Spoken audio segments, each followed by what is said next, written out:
Hey, this is Max. I am back and I'm here to talk about the crew today.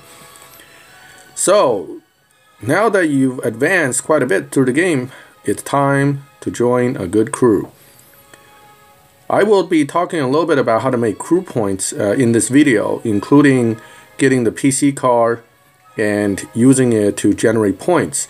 The PC car is the Prestige Cup car, which for this season is the 570 VX. How do you acquire this car? Very simply, you have to go to Rare Imports and pull it using silver keys. There will be a time 10 chance during the season for you to pull this particular car, and there's a guaranteed one if you pull 15 pulls. At 50 silver keys a pop, that's 750 silver keys to guarantee the car, but you usually get lucky. It depends on the season, depends on your luck. Some people get it on the first try, others on their 15th. So, why join a good crew? Well, there are many benefits to being part of what they call milestone crew. The least of which is you quickly collect all these milestones, which are prizes that you get for reaching a certain amount of RP points as a crew. And when you get to 20 million, you get a car. And that's the final milestone. Most crews that call themselves milestone crews are shooting for these cars. If you're a new player, getting a 5-star car just from working a little bit is a great thing. As you can see, points vary greatly within a crew. Usually you have a few guys that are very active and make a lot of points, and then you have less active crew members making a little bit less. But the idea is the entire crew works together to reach that 20 million or more. In addition, you get these nice perks when you join a crew that's been around a while and that has been able to clear all the perk requirements, one of which is the ability to get better fusion pulls from stripping. That's a very important piece. One important part of being a crew is that you donate your tokens. You donate them where the crew wants you to donate them in the wildcards. What a wildcard is it gives a benefit to the RP generation when you're running in live or anywhere. And these cards are activated usually by admins. Do not activate them on your own. That's a great way to get yourself kicked from a crew. When you look at requests, that's where crews might be looking for you. We have a full 30-member crew here. And this type of crew is usually done by request, meaning you have to make a request to the crew. And if they decide they want to accept you, they will allow you to join. Don't be afraid to go out to World Chat or other places and see if people are recruiting. Chat with them, find out what chat apps they use, and potentially get yourself into a crew. Here you can see global chat. There's always posts about recruitment. Do you want to join? Ask them about their crew. Tell them what you can do, what you bring to the table. And usually, most milestone crews will have a minimum, say 500, 600,000 RP a season. They're not talking about your personal RP, which, as you can see on the leaderboard, I don't make a whole lot of personal RP per season. But what they're talking about is the actual crew RP. Now, crew RP and personal RP are completely different in the sense that crew RP are often given as bonuses through activity as part of the crew. And you can generate a lot of crew RP without really doing tons of personal RP racing. And how do you get these points? You get them from the cups. These are called crew cups. They're basically allow you to run 3 runs every 8 hours or 10 hours. In this case, 10 hours. So you only get to run as 3. But to clear all the requirements to get all these rewards, the total might be 30 races or 50 races. But if you have an active crew, 30 members each running 3 runs is 90 runs. There's no problem clearing these within a day. So that's where one chunk of the RP would come from. One of the big RP generating points in a crew is this Prestige Cup. As you can see, each race, every so many races, you get a bonus chunk of RP that could go up to almost 300,000 by the time you're done with the Prestige Cup. The problem with the Prestige Cup, of course, is 1, you got to have the car, and 2, you actually have to build the car to the point where you could potentially win this. These trials, the restriction trial, particularly this one, rewards keys. So you want to do these trials. They're important in the sense that you always want to build up a nice stock of keys for winning a particular prestige card like this one. So restriction trials basically says you have to have certain things stock or close to stock, etc. Live racing, that's another place where you get a lot of RP in a season. What I'm going to talk about real quick is what you will hear as you advance through the game called trading or swapping. You will see certain players with certain symbols on there representing that they're interested or they're willing to trade. I put that into my name right now. I usually don't run this, but you see the little circles next to my name. Let me raise this guy. Now this guy doesn't have any trade symbols, so he probably won't trade with you. But how trades work is that you have the little swap symbol there next to your name saying you're willing to trade. And when you go into race, if you're racing someone with the symbol, you can either win the first one or lose the first one. It's up to you. But usually I win the first one just in the case that they don't actually trade. Against a guy without the symbol, you just win.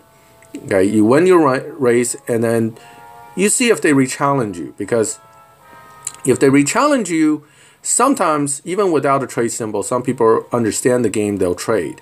So you win the first race, you kind of wait for them to re-challenge you. If they do, you give them the next race. You lose on purpose. If they don't, then you move on. And in the newbie lobbies, like the tier 1s, there are far less number of people that actually understands or actually are willing to trade. And most of the time, to really have good, consistent trades, you would trade with your teammates. I'm adding a little bit of gas here. That's another thing. If you're going to be trading, you really should be running full tanks of gas when you come into the live lobby. I didn't do that. But now that I have plenty of gas in case somebody does want to trade, so you don't have to keep stopping to try to add gas. Now he refused me for the second run. No big deal. You move on. One of the other things you can do to kind of get used to the idea of trading is you self-regulate it. You know, lose one, win one, lose one, win one. Why would you ever want to lose a race? Well, one is that, and this is a very important part, it keeps your RP generating wins consistent. The more you win in a row, the less RP you get. Sure, you can win probably 10 in a row and still get some RP, decent RP. But once you hit 10, 15 wins, it's going to go down to 200 per win, no matter what card you use. Versus, say, 1,000 or even 500 a win, that's a big drop. If you alternate by intentionally giving races, like I'm doing right now, I'm going to give this guy this race. It keeps my RP generation up and allows me to get more RP on the next win. Now this works particularly well to even out the winning RP with when two people do this over and over. Even if you start off with very different RP, let's say you race a guy and he only gives you 800. There's a system where if he's giving you 800, you're giving him probably 1,600. And then the balance should be right around 1,200 to 1,300 is where you're even. If you're running a wild card, of course, that gets multiplied by 70% or 150%. That's where the wild cards really can give you a lot of RP generation in a short time. The idea here is, I lost the last one. I'm going to challenge this guy again. And if we were actually trading, I would win this one, and he would give me the race. Of course, he's not going to. He's challenged me for 500. Since I gave him the last race, I'm pretty confident I can beat him. But this is basically the system. To swap, you're basically doing one win.